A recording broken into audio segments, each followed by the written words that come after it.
Este sermón fue predicado el 25 de enero de 2026 en la ciudad de Gdańsk, Polonia, por el pastor Paweł Bartosik, titulado Cristo, piedra de tropiezo y roca de escándalo, basado en Romanos capítulo 9, versículo del 24 al 33.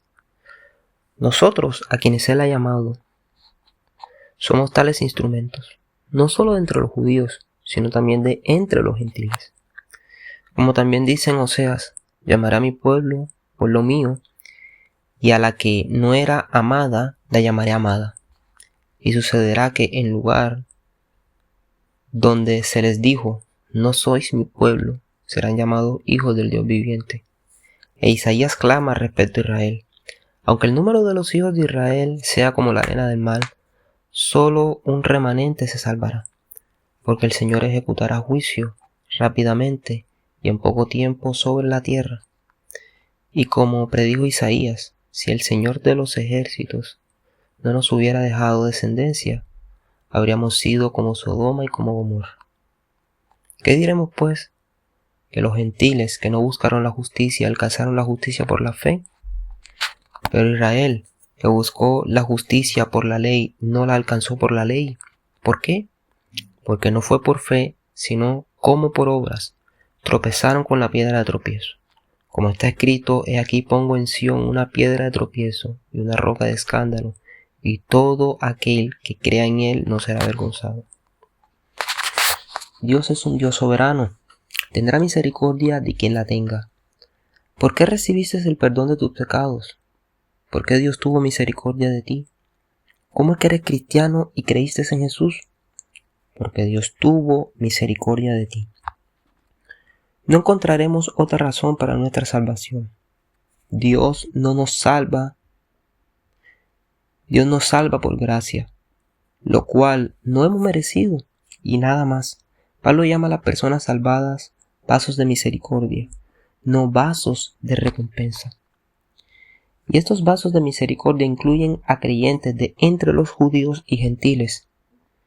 Dios no hace excepción de personas.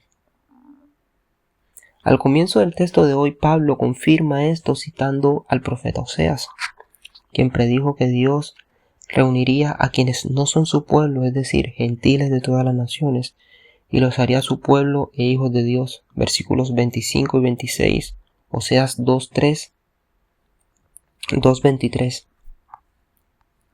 Luego, citando al profeta Isaías, Pablo dice que incluso si el número de israelitas fuera como la arena del mar, estos vasos de misericordia serían aquellos a quienes él llama el remanente salvo.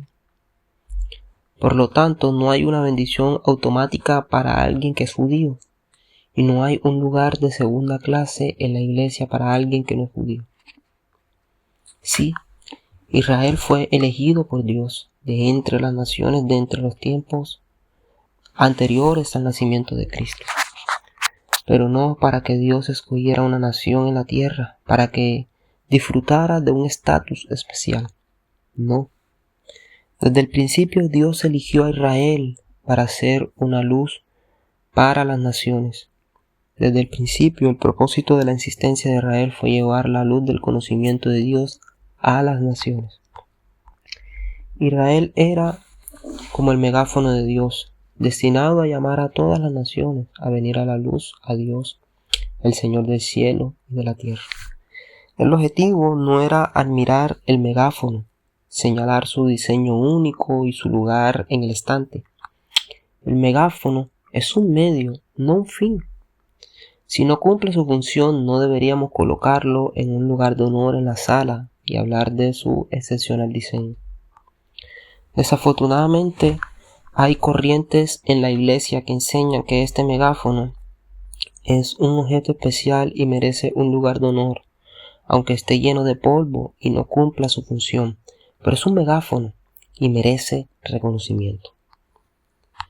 Pero la Biblia, vemos en ella claramente que durante los periodos en que Israel abandonó la obediencia a Dios, experimentó no bendición sino juicio. Y este juicio final sobre Israel fue la destrucción del templo de Jerusalén en el año 70 después de Cristo. por los ejércitos romanos de Tito, que fue el juicio de Dios por condenar a muerte al Hijo de Dios. Así pues, Dios llamó a Abraham para ser el padre de todas las naciones. El objetivo no era distinguirlo a él ni a una nación por encima de los demás. El objetivo era llevar la bendición de conocer a Dios a todas las naciones. Por lo tanto, la Biblia enseña claramente que la comunidad del pueblo de Dios, la Iglesia, está formada tanto por judíos como por gentiles que creen en Jesús.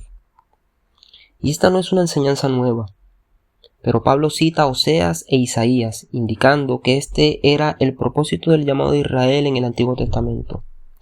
Les dice a los creyentes de Roma: no se sorprendan, como cristianos no son ciudadanos de segunda clase, una especie de segunda esposa para Dios.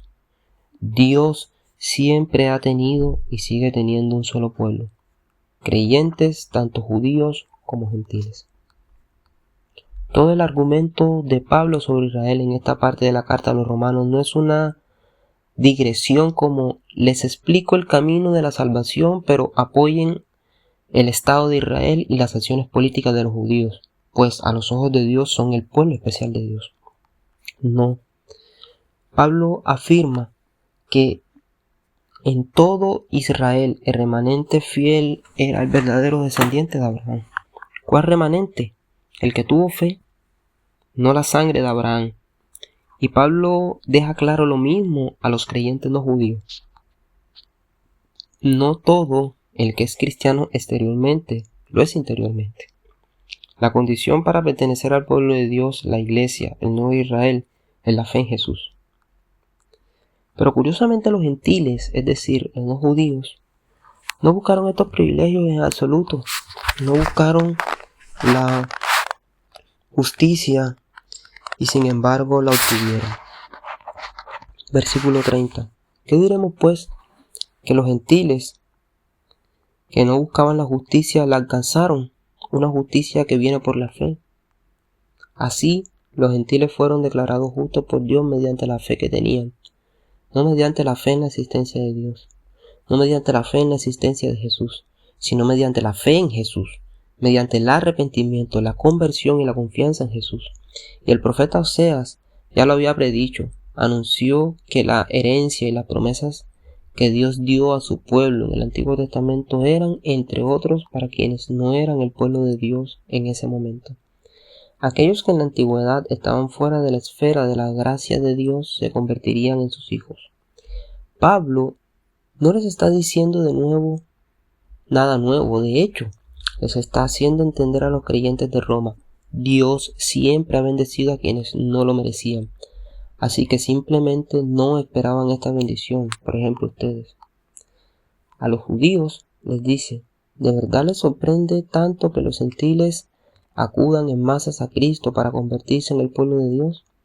¿De verdad, conociendo las Escrituras, creían que Dios prometió bendición a Israel étnico, independientemente de si confiaban en él?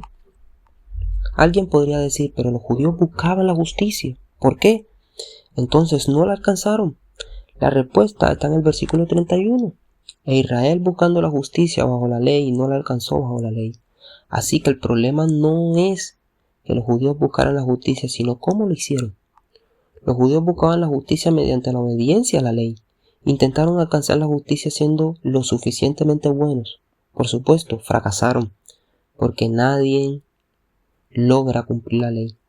Resulta que los judíos buscaban la justicia mediante las obras de la ley, pero cuando una persona quiere ganarse su propia salvación, Jesús es innecesario. El hecho de que la justicia sea un don de Dios que recibimos por fe se convirtió en la causa de su tropiezo. Así, quienes más sabían de Dios no lo conocían en absoluto. Mientras tanto, quienes menos sabían de Él llegaron a conocerlo mejor. Quienes más deseaban la justicia resultaron muertos en sus pecados. Quienes no aspiraban a la justicia se volvieron santos e irreprensibles ante sus ojos. Esto demuestra una vez más que la salvación es un don de la gracia de Dios. Quienes se esfuerzan por ganarse el favor de Dios pueden ser sinceros en sus búsquedas, pero generalmente son moralistas o personas con una religiosidad solo externa. Se esfuerzan tanto que creen que Dios les debe algo. Son como el hijo mayor de la parábola del hijo pródigo. Estaban físicamente con su padre y por lo tanto creían tener derecho a algo. Estaba irritado por su gracia, por la gracia del padre. Una fiesta alegre para su hermano, quien antes estaba de fiesta y se había convertido. Hoy no es diferente. Mucha gente se siente ofendida por el Evangelio. ¿Por qué? Porque el Evangelio exalta la gracia de Dios. Dicen, ¿y qué? Entonces, si el peor criminal cree en Jesús, se salvará. Pero una persona decente que nunca ha robado nada puede ir al infierno. Entonces respondemos, debe estar empezando a entender algo. Pero la gente está indignada. Esto indignó a los escribas, que publicanos, pecadores y prostitutas como el hijo pródigo menor encuentren gracia. ¿Y qué? Sabían tanto, leían tanto, se esforzaban tanto. Y aquí Jesús les dice en parábolas que el reino les será quitado y dado a los pecadores arrepentidos. Luego en Hechos de los Apóstoles leemos cómo los apóstoles les dicen a los judíos, ¿de qué les sirve leer a Moisés en la sinagoga? Crucificaron al santo. Arrepiéntanse en lugar de poner su esperanza en sus orígenes, tradiciones y religión. Tomemos a dos personas. Uno dice que son justificados por la fe en Jesucristo, no por nuestros propios méritos, y sabe que la Biblia enseña que quien no cree en Jesús no se salvará. ¿Tiene razón? Claro que la tiene. Pero supongamos que dice esto sin confiar en Jesús. Conoce la doctrina correctamente y la cree, pero está perdido. ¿Por qué? Porque su creencia es correcta, tiene razón, y de hecho, quien no confía en el Hijo de Dios no verá el reino. Este hombre conoce la verdad, la aprende en la iglesia, y no tiene objeciones teológicas, pero su vida da testimonio de que no conoce a Jesús como Señor y Salvador. Vive en pecado y se niega a cambiarlo. Ahora invirtamos esto. Otro hombre puede confiar sinceramente en Cristo, pero en la iglesia a la que asiste se le ha enseñado confusión doctrinal y muchas inconsistencias. Respondería a muchas preguntas sobre la doctrina correcta mucho peor que el primer hombre. ¿Puede ser salvo? Sí, pero solo porque la salvación es por gracia, no por respuestas correctas o preguntas doctrinales. Si le enseñaron que María es la mediadora de la gracia que existe en el purgatorio, que se debe orar por las almas de los muertos y por los santos en el cielo, entonces esta persona puede ser salva, no por estas cosas, sino a pesar de estos errores. ¿Cómo? Mediante la fe en Jesús. Y Dios ve su corazón y ve si el corazón de una fe sincera, aunque imperfecta e inmadura en Dios, o el corazón de un engañador. Un cristiano inmaduro con un bagaje de experiencias distorsionadas y un conocimiento inicial de la Biblia es una cosa, y un falso hermano que se hace pasar por cristiano, que se hace pasar por creyente, es otra cosa. Y debemos recordar esto siempre cuando aparecen personas diferentes en la iglesia. Hay personas a quienes se les ha enseñado durante años que deben contribuir con sus propios méritos a su salvación, pero ven que lo único que poseen es una fe imperfecta en Jesús y su propia impotencia. ¿Pueden ser salvas?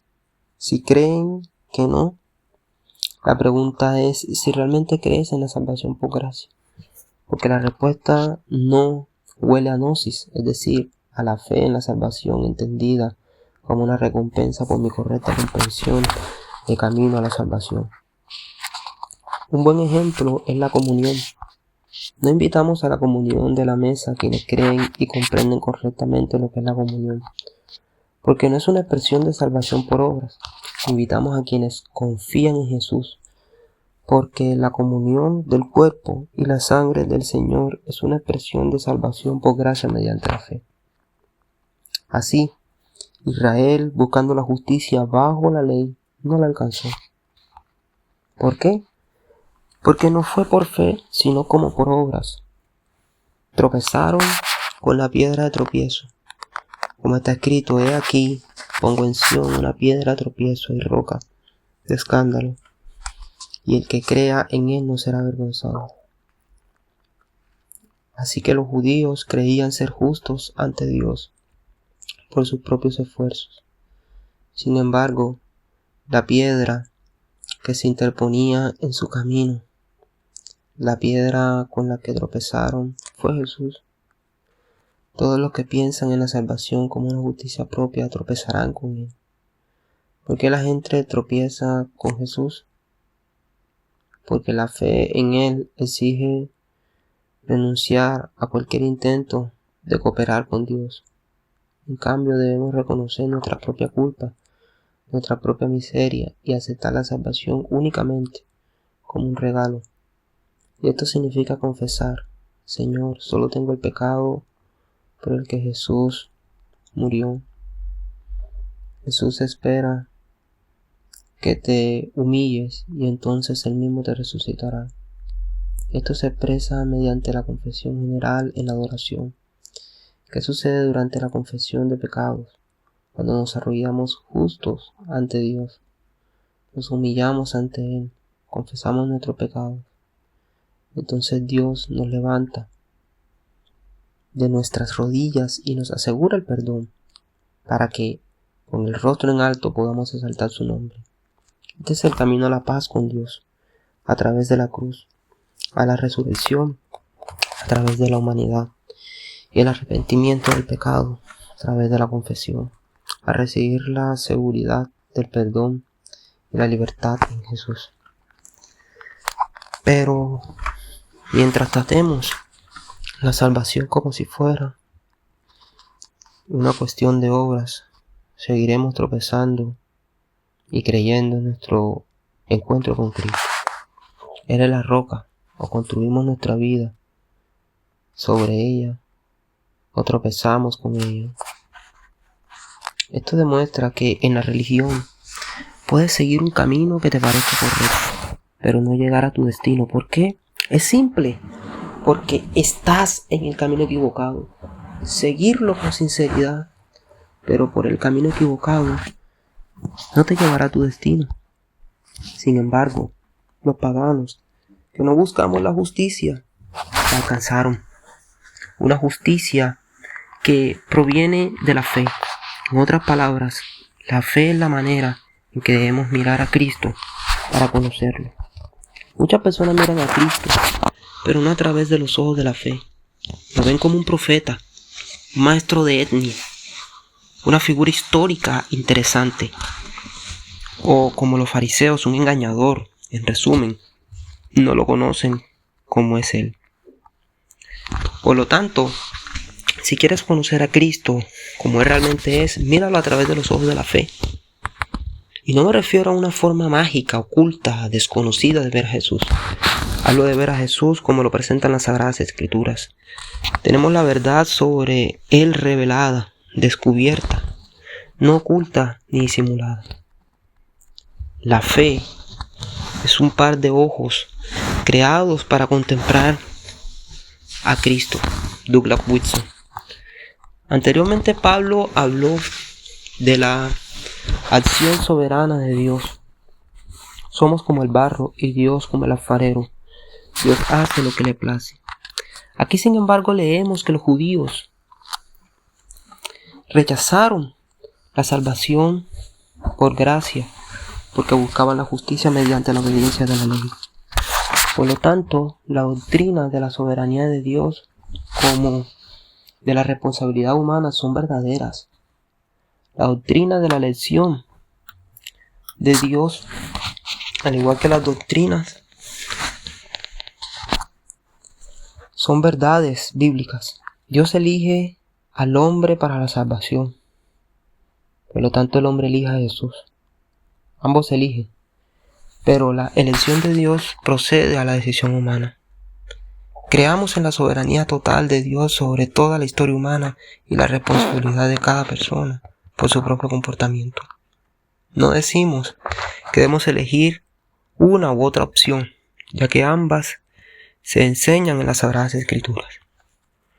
¿Por qué Bilbo en el Hobbit fue con los enanos al monte Smoak para ser ladrón?